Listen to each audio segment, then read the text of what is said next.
जो कुछ डिज़ाइन किया था, उसने प्लान किया था, ये जो कुछ हुआ ये रैम्बो का किया हुआ था। रैम्बो के साथ आपका कब से है ताल्लुक, क्या ताल्लुक है, कब से है, क्या प्लानिंग आप समझती हैं कि रैम्बो की थी? एक्चुअली रैम्बो जो है मेरे छोटे भाइयों की तरह, हम टिकटॉक पे 2.5 साल से 2 साल से एक साथ वर्क कर रहे हैं। हम जब भी ट्रेंड लेकर आते हैं टिकटॉक पे वो बहुत वायरल होता है। अभी लास्ट टाइम हमारा एक फ़नी ट्रेंड चला, वो पूरे पाकिस्तान में फेमस हुआ है और उसकी वजह से कुछ लोग हमारे हेटर्स भी बने, लवर भी बने, कुछ लोगों ने बहुत अप्रिशिएट किया। उस ट्रेंड की वजह से हमारी वीडियोज़ 10-10 मिलियंस पर भी गई हैं। और देखा जाए तो ये बंदा 2 साल से मेरे साथ है, ये मेरे छोटे भाइयों की तरह है। हम कपल शूट भी करते हैं, ये नहीं कि मैं उसे भाई बोल रही हूँ तो मैं उसके शोल्डर पे हाथ भी रखा हुआ है और भाई भी बोल रही हूँ। टिकटॉक पे जो ट्रेंड चल रहा होता है हमने उसके मुताबिक काम करना होता है। मेरा नहीं ख्याल कि जो बंदा 2.5 साल से मेरे साथ इतना सिंसियर है, मैं उसके साथ सिंसियर हूँ और मैं उसको फुल सपोर्ट करती हूँ हर जगह हर मुकाम पर। He belong to be a very poor family, लेकिन अच्छा टैलेंटेड लड़का है, और उसके फॉलोअर्स देख रहा था अच्छे। और इसका जो टैलेंट है ये मुझे पता है, ये स्टंट्स करता है। मैं इसकी स्टंट टीचर भी रह चुकी हूँ, उसकी वजह से मैं फेमस थी और मैंने इसे हर जगह पे सपोर्ट किया है। सिर्फ इसके अंदर जो चीज़ें मैंने देखी हैं काश वो सारी दुनिया देख लेती। जी नाज़रीन अस्सलाम वालेकुम, प्रोग्राम न्यूज़ साइड में खुश आमदीद। एक मरतबा फिर आयशा अकरम का केस जो है हाईलाइट हो गया और हमने आपको अपने ही प्रोग्राम का जो क्लिप सुनवाया उसमें आयशा अकरम रैम्बो को अपना छोटा भाई कह रही हैं। वो कह रही हैं कि इसके अंदर जो टैलेंट है वो मैं ही देख सकी थी, कोई और देख नहीं सका। लेकिन अब आयशा ने एक यू टर्न ले लिया है और ये कहा है कि वो उनका छोटा भाई नहीं है बल्कि वो तो एक ब्लैकमेलर है। उसने कई वीडियोस बना रखी है उनकी और उन वीडियोस के ज़रिए वो उनको ब्लैकमेल भी करता रहा और उस ब्लैकमेलिंग के नतीजे में लाखों रुपए उनसे बटोर भी चुका है। ये बाकायदा तौर पर पुलिस को बयान दिया गया और इस बयान के बाद मैं समझता हूँ कि मेरी नज़र में अगर आप ये पूछें तो ये एक ख़ुदकुश हमला था आयशा अकरम का, जिसने उनकी पहले वाली पूरी की पूरी स्टोरी को उड़ा कर रख दिया है। ये तस्लीम कर लिया गया है कि वहाँ पर जो कुछ हुआ वो मंसूबा बंदी के तहत हुआ। अब ये सवाल अगले मरहले में आएगा कि उस मंसूबा बंदी में सिर्फ रैम्बो शामिल था या उसके साथ साथ खुद आयशा भी शामिल थी। ये बड़ा अहम सवाल है।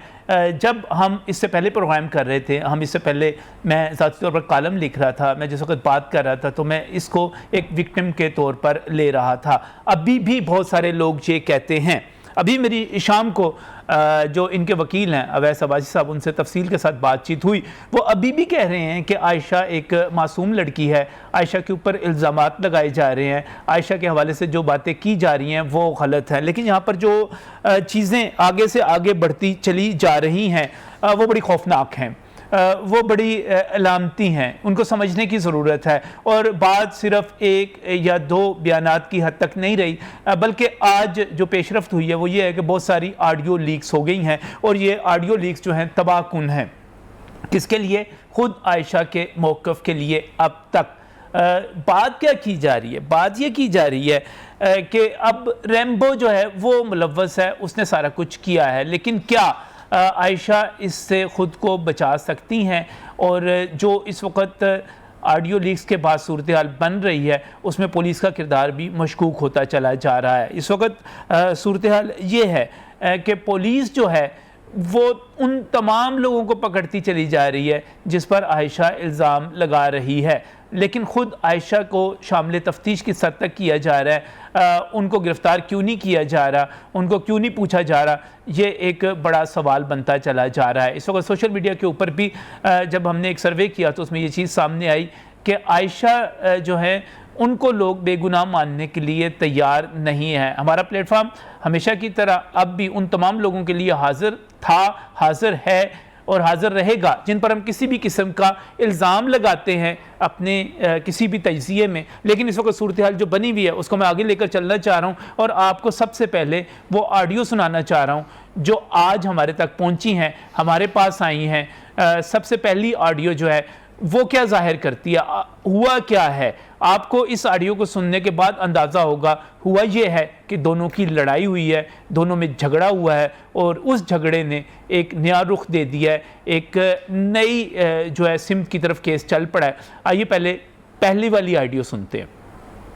मैं तेन सेंड करना तो मैं सारिਆਂ ਨੂੰ ਵੀਡੀਓ ਸੈਂਡ ਕਰਨਾ ਤੇ ਮੇਰਾ ਵੀ ਫੇਸ ਵੇਖੀ ਤੇ ਤੇਰਾ ਵੀ ਤੇ ਨਾ ਖੇਡਾਂਗੇ ਤੇ ਨਾ ਖੇਡਣ ਦਿਆਂਗੇ ਠੀਕ ਹੈ ਜੇ ਤੂੰ ਮੈਂ ਨਹੀਂ ਨਾ ਤੂੰ ਵੀ ਨਹੀਂ ਰਹੇਂਗੀ ਤੇ ਮੈਂ ਵੀ ਆਪਣੇ ਆਪ ਨੂੰ ਆਪ ਬਰਬਾਦ ਕਰਾਂ ਠੀਕ ਹੈ ਐ ਚਾਹਨੀ ਹੈ ਨਾ ਤੂੰ ਐ ਚਾਹਨੀ ਹੈ ਨਾ ਮੇਰੀ ਬਰਦਾਸ਼ਤ ਖਤਮ ਹੋ ਗਈ ਹੈ मैं हूं ऐसे टाइम देख तू किथे किथे मैं भी नाल आ तू नहीं है मैं भी हाँ ते तेरा जेड़ा सैट है ना ਇਹ ਵੀ ਮੇਰੇ ਤੋਂ ਜ਼ਿਆਦਾ ਦੂਰ ਨਹੀਂ ਮੈਂ ਨੰਬਰ ਇਹਨਾਂ ਦਾ ਵੀ ਲੈ ਲਏ ਨੇ ਇਹਨਾਂ ਨੂੰ ਮੈਂ WhatsApp ਹੀ ਸਾਰਿਆਂ ਨੂੰ ਵੀਡੀਓ ਕਰਾਂਗਾ ਜ਼ਬੈਰ ਭਾਈ ਦੇ ਥਰੂ ਚੈਨਲਾਂ ਦੇ ਸਾਰਿਆਂ ਨੇ ਜਾਣਦੇ ਨੇ ਠੀਕ ਹੈ ਤੂੰ ਕਹਿੰਦੀ ਨਾ ਮੈਂ ਤੈਨੂੰ ਬਲੈਕਮੇਲ ਕਰ ਰਿਹਾ ਮੈਂ ਬਲੈਕਮੇਲ ਮੈਂ ਵੀ ਖੁਦ ਮਾਰਾਂਗਾ ਤੇ ਤੈਨੂੰ ਵੀ ਨਾਲ ਹੀ ਮਾਰਾਂਗਾ चलो ठीक है। ਉਹ ਮੈਂ ਤੈਨੂੰ ਪਹਿਲੇ ਨੰਬਰ ਤੇ ਸੈਂਡ ਕਰਨਾ ਦੂਜੇ ਫਿਰ ਹੁਣ ਹੀ ਮੈਂ ਉਹਨੂੰ ਕਰਨਾ ਨਾਲ ਹੀ ਉਹ ਤੇਰੇ ਨਾਲ ਹੈ ਨਾ ਜਿਹੜਾ ਉਹਨੂੰ ਕਰਨਾ अच्छा ठीक है, ओके ਠੀਕ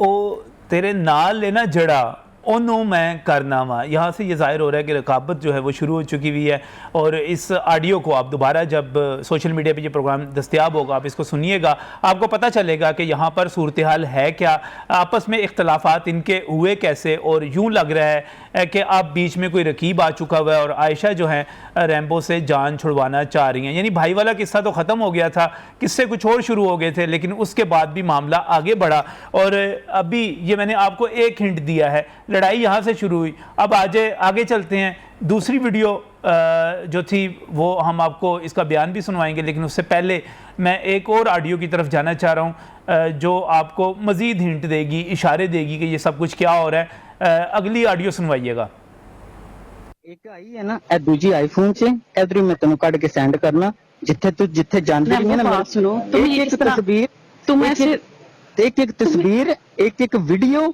ये तेरी जितनी ठीक है तुम्हें जहाँ सेंड करनी है कर लो मुझे दाता साहब तू रश में फंस रही है मुझे मेरे पास वीडियो आई है यहाँ पे तू रुकी है वहाँ पे मेरे पास वीडियो आई है उसके बाद एक बात मेरी बात सुन फिर बात तुम छोड़ मैं मुझे बर्बाद किया ना मैंने क्या तुम्हें बर्बाद किया मैं तो तुम्हें कह रही हूँ कल आज शूट करते हैं अभी मैं भाई मेरा काम है मैं काम ना करूँ ये मैं वीडियो अब दूसरी जब मेरे पेरेंट्स मेरी फैमिली मेरे साथ है तुम मेरे खामद नहीं हो कि मेरे पे इस तरह की पाबंदियां लगा रहे हो मैं नहीं लगा रहा ये दूसरी वीडियो भी मैं तुझे सेंड करता हूँ अभी इसी टाइम देखना 5 मिनट के अंदर ये पहले तो रफान के पास जाएगी उसके बाद फिर कहाँ अब मैं भी मरूंगा तू भी मरेगी ये दूसरी भी सेंड करता हूँ वो भी देखना वो किस तरह की उसके बाद तो नाज़रीन ये अगली कहानी इस तरह बनी कि बर्बाद जो है एक हुआ है मैं अकेला बर्बाद नहीं होऊंगा बल्कि मैं तुझे भी बर्बाद करूंगा और उसके बाद कहानी आगे बढ़ती है और ये तनाज़ा शुरू हो जाता है जहां एक तरफ वो वीडियोस भेज रहा है तो इंतकाम कैसे लिया जा सकता था सबक कैसे सिखाया जा सकता था एक ही तरीका था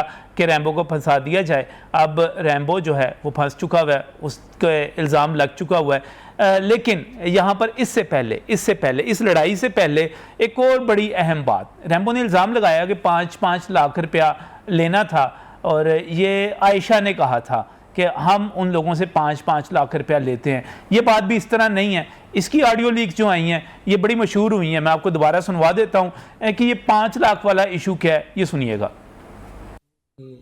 मुजरिम 6 है 7 है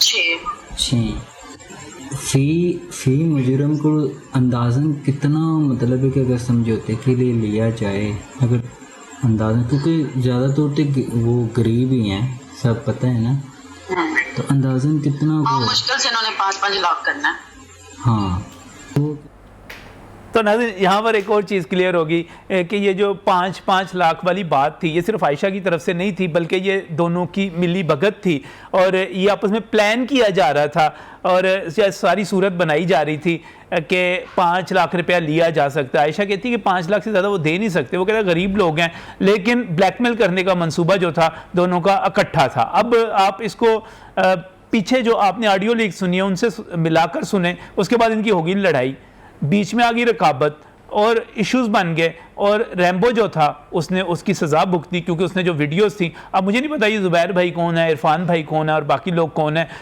ये जब वीडियोस उन तक गई और जो नाल तेरे सी वो कौन है ये वहाँ तक वीडियोस गई हम उस पर भी तहकीक कर रहे हैं आपको जल्द अहम चीज़ें हैं जो मज़ीद भी बताएंगे तो वहाँ पर वीडियो चलेगी अब हुआ ये इसको अब ज़रा समझने की कोशिश करें कि वीडियोस जो हैं जो बनी हैं जिनका इल्ज़ाम लगाया जा रहा है वो वीडियो ज़बरदस्ती नहीं बनी हुई उस पर रैम्बो की पूरी गुफ्तगू मौजूद है उसका मौक़िफ़ मौजूद है जो जस्टिफाई करता है कि रैम्बो जो कुछ कह रहा है वहां तक बात ठीक है, वो खुद को मासूम कह रहा है, वो ठीक नहीं है, लेकिन जो वो कह रहा है कि ये वीडियोस जो है ज़बरदस्ती नहीं बन सकती, वो जो उसने पेशी के मौके पर गुफ्तगू की है उसको ज़रा सुन लें।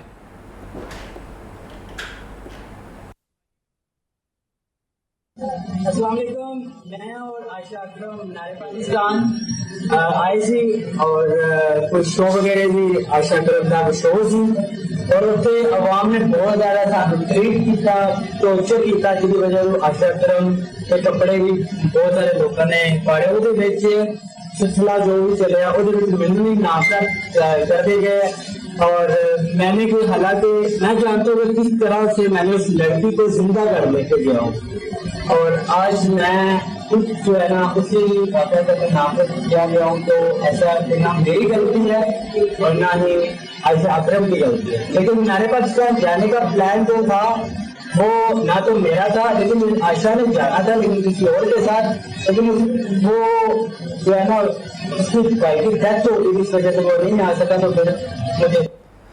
जी नाज़रीन, ये वो वीडियो है जो कि जेल में हवालात में उससे रिकॉर्ड की गई और इसके बाद जो थे 4 पुलिस एहलकार मुअत्तल भी कर दिए गए क्योंकि ये गैर कानूनी तौर पर वहाँ पर रिकॉर्ड की गई थी। ये मौक़िफ़ जो सामने आया है इसको आप ज़रा गौर से सुने।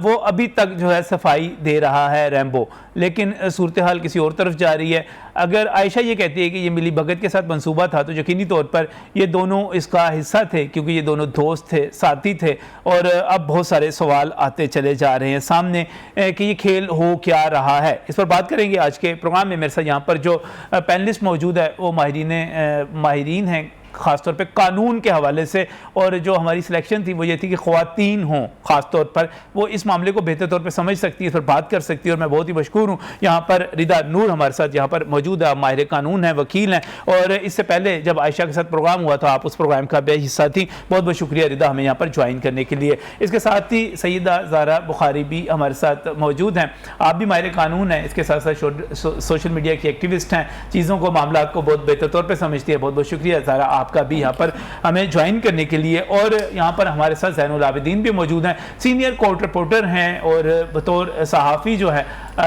चीज़ों को बड़ी गहरी नज़र से देखते हैं। और इस वक्त जो सारी सूरत हाल बनी हुई है, जैन मैं आपकी तरफ जाना चाह रहा हूँ, इस वक्त जो सारी सूरत हाल बनी हुई है, जिस तरह इल्ज़ाम लग रहे हैं, जिस तरह चीज़ें सही सामने आती चली जा रही हैं, आपको ये क्या लग रहा है कि यहाँ पर इसका नेक्स्ट स्टेप क्या होगा? क्योंकि बहुत सारे लोगों का ये कहना है कि जब आपने रैम्बो को गिरफ्तार कर लिया, जब आपने ये समझ लिया कि ये जो सारा मामला हुआ था मीनार पाकिस्तान वाला, ये मनसूबाबंदी के तहत हुआ था, प्लानिंग के तहत हुआ था, तो फिर उस प्लानिंग में रैम्बो अकेला कैसे आ गया? इसमें ये बीबी शामिल क्यों नहीं है? इनको गिरफ्तार क्यों नहीं किया जा रहा? इनको शामिल तफ्तीश उस तरह क्यों नहीं किया जा रहा? पुलिस जो है इनके कहने पर बंदे किस तरह उठाती चली जा रही है? क्या ये हुकूमत का दबाव है?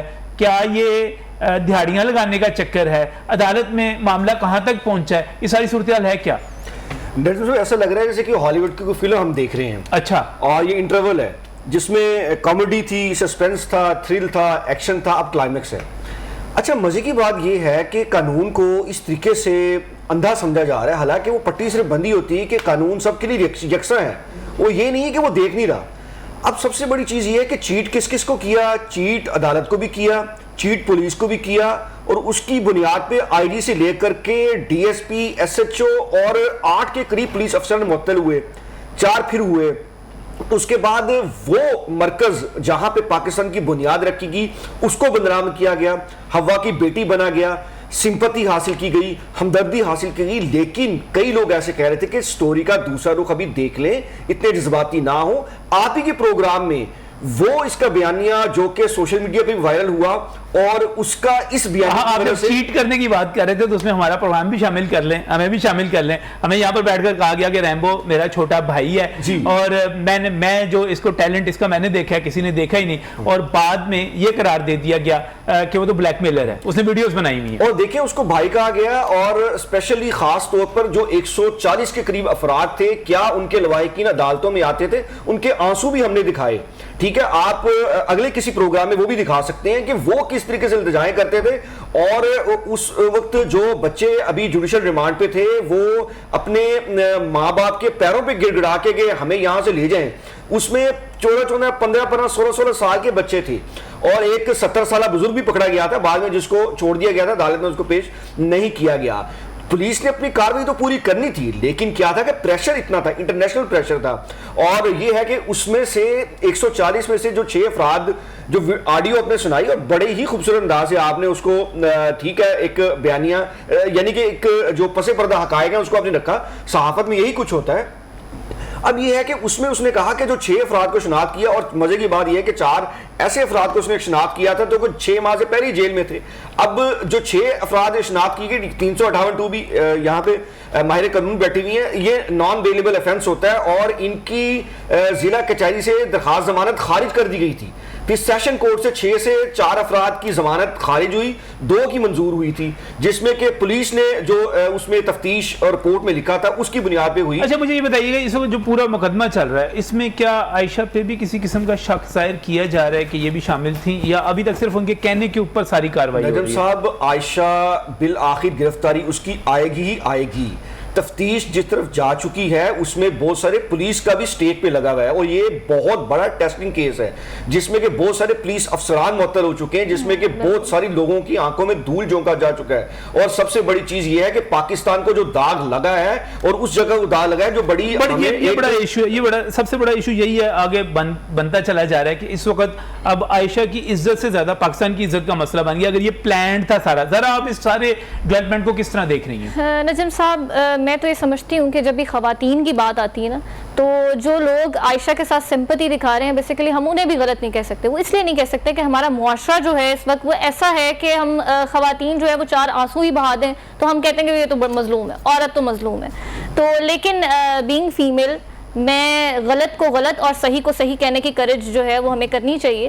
और हालांकि ख़वातीन जो है वो एक्सपेक्ट करती हैं कि ख़वातीन जो है वो ख़वातीन के हक़ में ही जो है ना वो बोलें, चाहे वो सही हो या गलत हो, लेकिन हमें जो है ये करेज करनी चाहिए। और मैं आयशा वाले इस तमाम मामले को जो है वो सरासर जो है ना वो प्लान्ड ही समझती हूँ। लेकिन कभी कभी ऐसा होता है कि जो चीज़ हम प्लान करते हैं ना वो कभी कभी गलत भी हो जाती है। मतलब प्लान्ड उन्होंने किया लेकिन एक हद तक किया, लेकिन उन्हें ये नहीं पता था कि ये चीज़ इतनी हाइप क्रिएट कर जाएगी और इतना जो है ना ये सारा कुछ इस तरह से हो जाएगा। और वो तो इस हद तक क्रिएट की कि वज़ीर आज़म पाकिस्तान ने वज़ीर आला पंजाब से बात की, वज़ीर आला पंजाब ने इसके ऊपर इजलास किए और भी जिस तरह ज़हन याद करवा रहे थे कि यहाँ पर बड़े बड़े पुलिस अफसरान जो थे वो अपने ओहदों से हाथ धो बैठे, इसी चक्कर में सारे ऐसे। नजम साहब, जिस तरह से अभी वीडियो में हमने देखा कि उन्होंने कहा कि मैं उनकी स्टंट टीचर भी हूँ, तो वाकई में वो उस्ताद साबित हुई हैं यहाँ पे, क्योंकि उन्होंने वाकई ऐसा स्टंट खेला है कि सब लोग जो है ना वो इसमें मुलविस, खास तौर पे जो हमारे पुलिस ऑफिसर्स थे। पीएचए को इसमें भी हमने जो है वो निगलेक्ट कर दिया, हालांकि पीएचए के अफसरान को उनमें मुअत्तल भी किया गया काफ़ी लोगों को।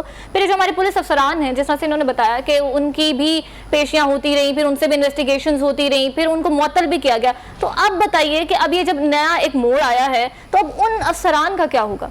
उनके जो करियर एक सारा दाव पे लगा, उनको एक इस छोटे बेबुनियाद इल्जाम के ऊपर मुअत्तल कर दिया गया जिसमें उनका कोई कसूर भी नहीं था। तो अब अच्छा, अब आप इसको क्या समझ रही हैं? ये मामला है क्या आपकी नजर में? मैं यही समझती हूँ कि सारा प्री प्लान था। अच्छा। और इसमें कसूरवार आयशा ही है। इसमें कसूरवार रैम्बो हैं या आयशा हैं? आयशा हैं, बिल्कुल सरासर आयशा हैं। और रैम्बो एक टूल था उनका, बिल्कुल टूल थे, क्योंकि उन्होंने बताया कि वो पब्लिसिटी के लिए जो है ना वो चाहती थी कि उनकी वीडियोस वायरल हों। पहले भी इस तरह के ट्रिक्स जो हैं वो यूज करती रही हैं टिकटॉक के ऊपर फेमस। अलमिया तो ये है कि आजकल हम जो है ना, अच्छा, आपका कंक्लूजन ये आया, आपका ये आया नतीजे, आप कहती हैं आयशा जो है असल जो है मुल्ज़म है यहाँ पर। रिदा, आप किस तरह देख रही हैं इसको? जी, आयशा मुल्ज़म नहीं है, एक बहुत बड़ी जानी मानी एक क्रिमिनल बनेगी, एक ऐसी वाहियात औरत होगी जिसने पाकिस्तान के इमेज को पूरी दुनिया में इतनी बुरी तरह से ख़राब किया है कि इंसान अगर जस्टिफाई करना भी चाहे कि आप आजकल की ग्लोबलाइज्ड वर्ल्ड में रह के लोगों को जस्टिफाई करते रह जाते हो, नहीं, Pakistan is a safe country for women, नहीं, यहाँ पे वो औरतें भी जो रात को 11-12 बजे बड़ी शराफत से अपने घर जाती हैं, उनको कोई आदमी देखता भी नहीं। आयशा ने वो हरकत की है जिसकी वजह से एक इन इटसेल्फ क्राइम है कि इसने सैंक्टिटी ऑफ नेशनल मोन्यूमेंट को खराब किया। ये इन इटसेल्फ क्राइम है। जिस तरह इस्लाम, वो कहती है रैम्बो ने किया, मैंने नहीं किया, रैम्बो ने साजिश की थी। ये तो देखिए कोर्ट में ही साबित हो सकते हैं, मीडिया के बयान और ये सारी चीजें ये किसी भी कंक्लूजन की तरफ लेके नहीं जा सकती, ठीक है। बात सिर्फ इतनी है कि अभी तक देखा जा रहा है जहां तक, तो इसने सैंक्टिटी ऑफ नेशनल मॉन्यूमेंट को खराब किया। और मुझे याद है पिछले शो में जिधर हम बैठे हुए थे, इसने जो बात की थी वो ये की थी कि इसने बड़ी मुकद्दस बात की थी कि मेरे साथ इतना बुरा हुआ है कि करबला में भी ऐसा नहीं हुआ था। मुझे याद है इसने इस तरह के अल्फाज यूज किए थे। और अगर इन केस ये गिल्टी प्रूव होती हैं तो इन पे सीधा सीधा 295C ब्लेस्मस केस भी लग सकता है, क्योंकि इन्होंने इस्लाम के खिलाफ अल्फाज इस्तेमाल करने की कोशिश की थी। इन्होंने अपने आप को इतनी सती सवेतरी बनाया था कि इन्होंने एक डिवाइन लेडीज के साथ अपने आप को कंपेयर करने की कोशिश की थी। तो इसलिए ये बहुत ही ज्यादा। अच्छा, मैं ब्रेक पर जाना चाह रहा हूँ। ब्रेक पर जाते हुए मैं आपसे सवाल करता हूँ कि इसमें आपकी नज़र में बड़ा मुल्जिम कौन है? आयशा खुद हैं या इस वक्त मुकदमा चल रहा है उसके मुताबिक रैम्बो हैं, या ये दोनों हैं? तो क्या कहेंगी आप? देखिए, जैसे रैम्बो ने खुद कह दिया एक हाथ से ताली नहीं बजती। अगर हमने पिछली वाली वीडियोस गौर से देखें तो अब तो साबित होता है कि आयशा के पास ऑप्शन था, वो बच के भाग सकती, वो कुछ ना कुछ अपने सेल्फ डिफेंस के लिए करती। तो इसलिए कैसे हो सकता है? उसने मेरे प्रोग्राम में कहा था कि मैं मार्शल आर्ट जानती हूँ, मैं कराटे जानती हूँ, तो उसने नहीं गई। बिल्कुल। आपका शक भी जो है वो आयशा की तरफ जी, है बिल्कुल, कि आयशा ही इसको डिजाइन कर रही थी, वो वहां से निकल सकती थी, बच सकती थी, लेकिन सारा कुछ ना। ये सारी सूरत हाल आज हमने सोशल मीडिया पे भी जब इस पे सर्वे दे रहे थे तो यकीन कीजिए कि वहां पर एक भी वोट हमें ऐसा नहीं मिला जिसने ये कहा हो कि आयशा मासूम है, बेगुनाह है। ये जरूर लोगों ने, बाज़ ने कहा, तकरीबन 16% वोट जो हमें मिले वो ये थे कि आयशा जो है अकेली मुल्ज़िम है, जबकि 84% का ये कहना था कि आयशा और रैम्बो दोनों मिलके मुल्ज़िम हैं। उन दोनों ने ये प्लान किया हुआ है। मज़ीद चीज़ें हैं, हक़ाइक़ हैं, इस ब्रेक के बाद।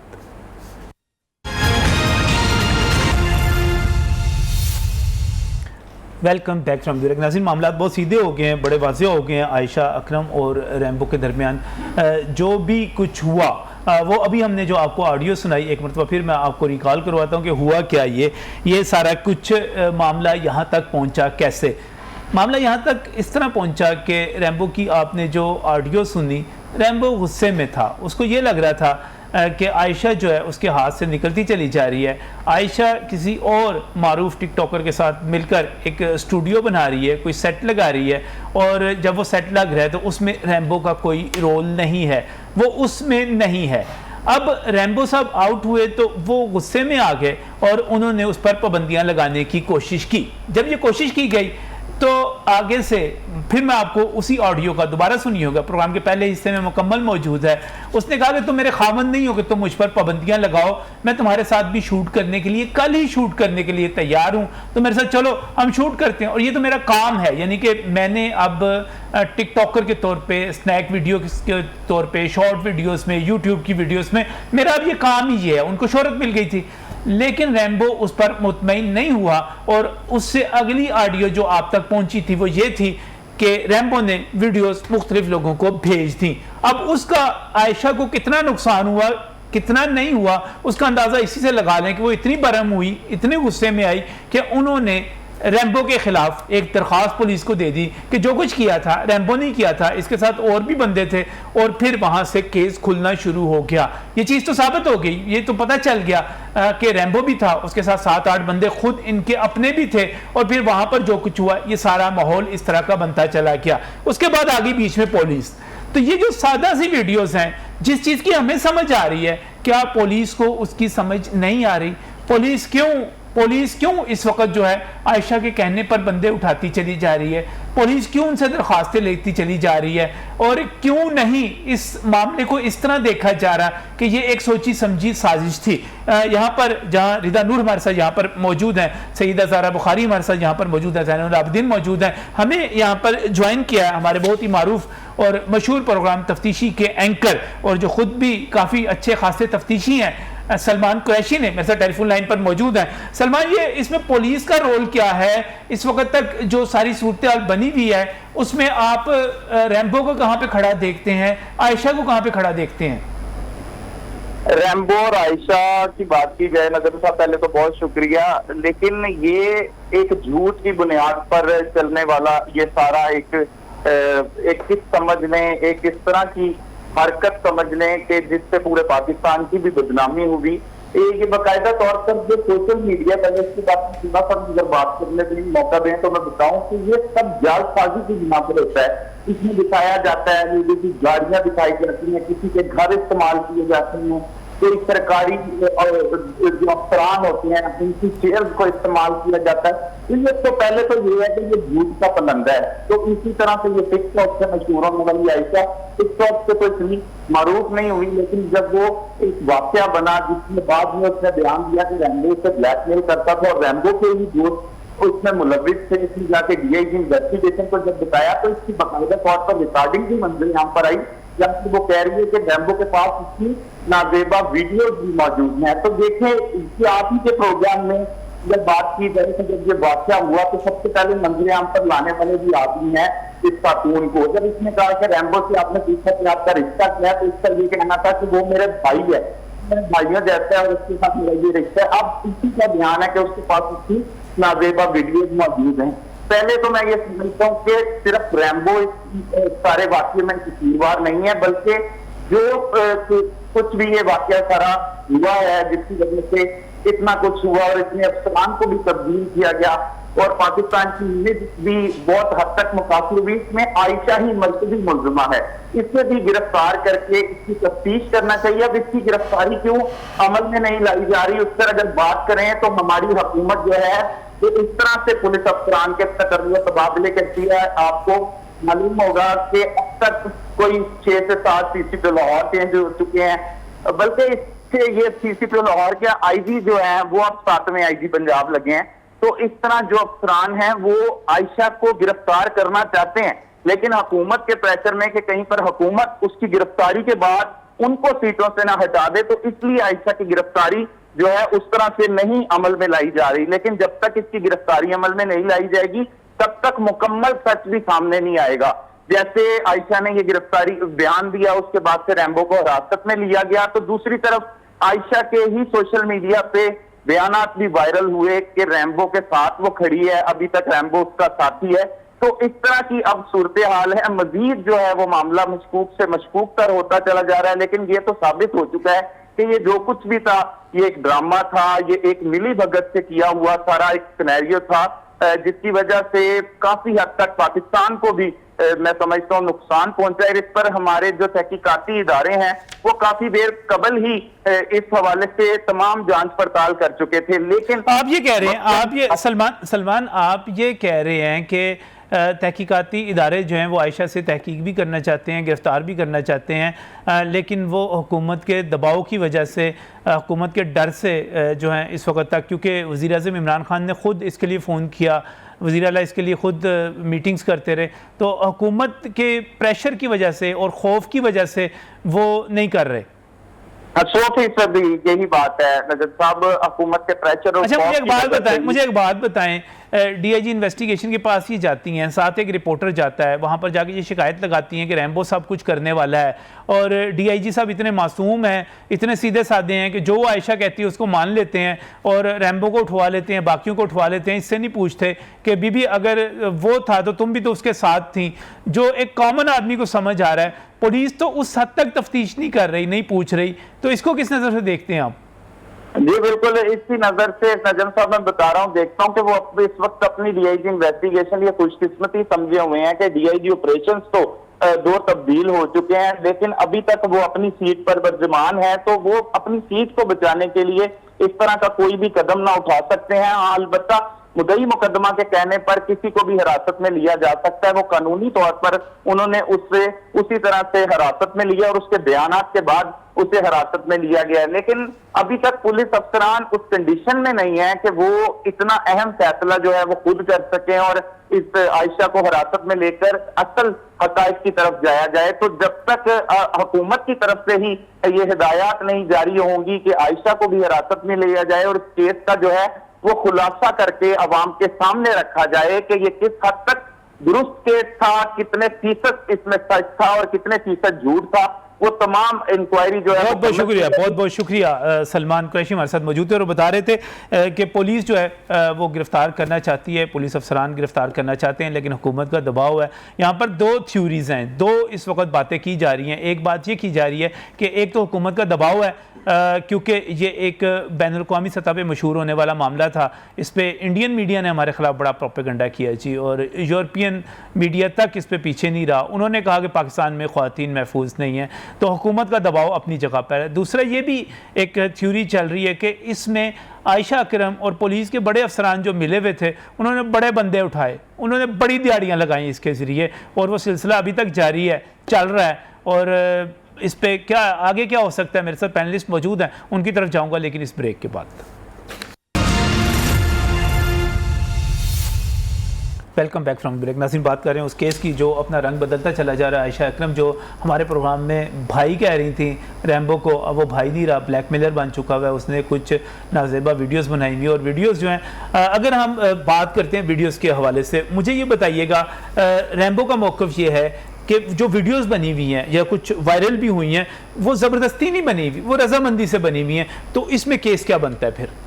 जी, डिपेंड करता है वीडियो की कैटेगरी क्या, हम नहीं पता, हमें सिर्फ ये बताया जा रहा है। May be this is also hype कि हमें दिखाया जा रहा है वीडियोस हैं, किस किस्म की वीडियोस हैं वो हमें नहीं पता। लेकिन अगर ये मिलजुल के बनी है, इन प्राइवेट बनी है, तो इन पे बिल्कुल वही लगता है कि किस कैटेगरी की है, कौन सा ऑफेंस लगता है। और अगर वो पब्लिक अभी तक जो वीडियोस आ चुकी हैं सामने, इनकी एक किचन की वीडियो थी, एक वॉशरूम की वीडियोस हैं, इस किस्म की हैं, तो ये तो खुद इसके ऊपर भी कोई ऑफेंस बनता है, जुर्म बनता है जी। डिपेंड करता है, ये एक वाकई इलिसिट रिलेशनशिप का ऑफेंस बनता है कि एक औरत बगैर किसी जवाज के किसी और आदमी के साथ इस तरह की अगर कोई नाकाबिले कबूल वीडियोस हैं तो फिर बिल्कुल इस पे। अच्छा, आपको इसका एंड क्या नजर आ रहा है इस केस का?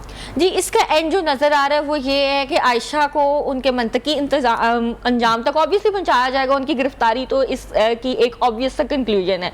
एंड होना ये चाहिए कि जिस जगह पे मीनार पाकिस्तान पे इस इंसिडेंट को प्लांट किया था, उसी जगह पे रेम्बो को और आयशा की लाश को लटका दिया जाए, ताकि आज के बाद कोई भी टिकटॉकर, कोई भी एक्टर, कॉमेडियन ऐसा पब्लिसिटी स्टंट कर। ज़्यादा गुस्से में नहीं आ गई कुछ? देखिए, ये गुस्से की बात ही नहीं है, ये गद्दारी है। गद्दारी की सजा ही ये है कि आपको सरेआम आपने पाकिस्तान को बदनाम किया, पाकिस्तान से गद्दारी की। जी बिल्कुल, पाकिस्तान मॉन्यूमेंट को आपने बदनाम किया, आपने दूसरों को एक बेसिकली आपने दूसरों को राह दिखला दी, दूसरे टिकटॉकर्स को, दूसरे एक्टर्स को, ये तरीका अपना लो और इस जगह पे बड़े सख्त बात कर रही हैं। और जो नाजरीन देख रहे हैं मैं उनसे भी कहूँगा, आप भी जब ये प्रोग्राम देख रहे हो सोशल मीडिया पर, इस पर राय ज़रूर दीजिएगा कि रिदा जो कह रही हैं आप इससे एग्री करते हैं कि नहीं करते। आपको क्या नज़र आ रहा है ज़रा, इस जो केस रंग बदलता चला जा रहा है, इसका एंड, इसका कंक्लूजन क्या नज़र आ रहा है? नजम साहब, ब्रेक से पहले आपने एक बात की, डीआईजी साहब का रोल आपने डिस्कस किया, तो उस टाइम भी जब ये वाक़या हुआ जिस दिन, उससे नेक्स्ट डे, उस वेरी नेक्स्ट डे जब इसको पेश किया गया,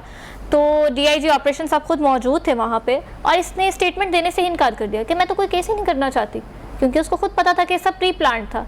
तो जब उसको पता था कि मामला इतना आगे तक चला गया, अपनी एक मशहूरी के लिए अपना काम किया था, बिल्कुल इसको जबरदस्ती बयान दिलाया गया, बड़ा वाकया बन गया। बिल्कुल डीआईजी साहब ने उसकी बड़ी काउंसलिंग की उसी टाइम पे, और फिर उससे जो है ना इस चीज़ के लिए इंड्यूस किया गया कि वो जाके वो स्टेटमेंट दे वहाँ पे। तो पहली बात है कि उसने तो वेरी फर्स्ट मोमेंट पे ही जो है ना उसने इनकार कर दिया था कि मैं इसको परसू ही नहीं करना चाहती फर्दर, तो क्योंकि उसको पता था कि इट वॉज प्री प्लान्ड।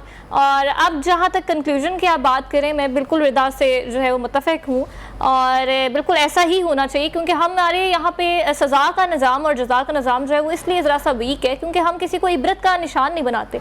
तो जब तक कि हम इबरत का निशान नहीं बनाएंगे, क्योंकि देखिए इसमें सिर्फ एक बंदे की बात है, इसमें सिर्फ रैम्बो की बात नहीं है, इसमें सिर्फ आयशा की बात नहीं, हमारे कितने डिपार्टमेंट्स की बात है, खासतौर पर उन लोगों की बात है कि जिन मजलूम लोगों को पकड़ा गया उस वीडियो के थ्रू, और वो कोई सब्जी था तो वो तो बेचारे ट्रैप में आ गए। अगर कोई था भी हमला करने वाला उन 8 के अलावा, 8 का आप बता रहे थे ज़ैन, उन 8 के अलावा भी था, तो वो तो ट्रैप हो गया। उनकी साख को कितना नुकसान पहुंचा, हमारे इदारों के साख को कितना नुकसान पहुंचा, पीएचए, पुलिस डिपार्टमेंट और जितने भी पाकिस्तान की साख को कितना नुकसान पहुंचा। भारतीय मीडिया ने इसको बहुत ज्यादा उठाया, गैर मुल्की मीडिया ने इसको उठाया कि पाकिस्तान में औरत इतनी गैर महफूज है कि एक पब्लिक प्लेस के ऊपर इस तरह उस पर वहशियाना हमले किए जाते हैं। ये एक अफसोसनाक चीज थी। तो जैन ये केस आगे जो है इस वक्त जिस तरह चल रहा है, चूंकि आप कोर्ट रिपोर्टिंग करते हैं और अरसद रास्ते कर रहे हैं, ये आपको चलता चलता कहाँ जाता नजर आ रहा है? नज़र साहब, सलमान कुरैशी साहब ने एक बात की, सीनियर क्राइम रिपोर्टर हैं और एंकर पर्सन भी हैं, ये कि पुलिस जो है वो उसको गिरफ्तार करना चाहती है आयशा अकरम को, लेकिन कर नहीं पा रही। क्या पुलिस हमारी इतनी कमजोर है? क्या हमारे इदारे इतने कमजोर है? क्या जो डरते हैं ना पहले उड़ के, अभी जब तक एक माहौल बना लेंगे ना, वो पहले एक माहौल बनाएंगे। मेरा सवाल ये था असल में कि डीआईजी इन्वेस्टिगेशन एक दरख्वास्त वसूल करते हैं, उस दरख्वास्त के ऊपर गिरफ्तारियां शुरू कर देते हैं। क्या ये इतना ही सिंपल काम है, किसी के बारे में दरख्वास्त दी जाए, उस पर गिरफ्तार कर लिया जाए? क्या एक डीआईजी लेवल का अफसर एक मुहर्रर जितनी और एक तफ्तीशी एक सब इंस्पेक्टर जितनी नहीं लड़ाता कि यार इसमें कौन मुजरिम है कौन नहीं है, किस किस को पकड़ना है किसको नहीं? ये सवाल मेरा था।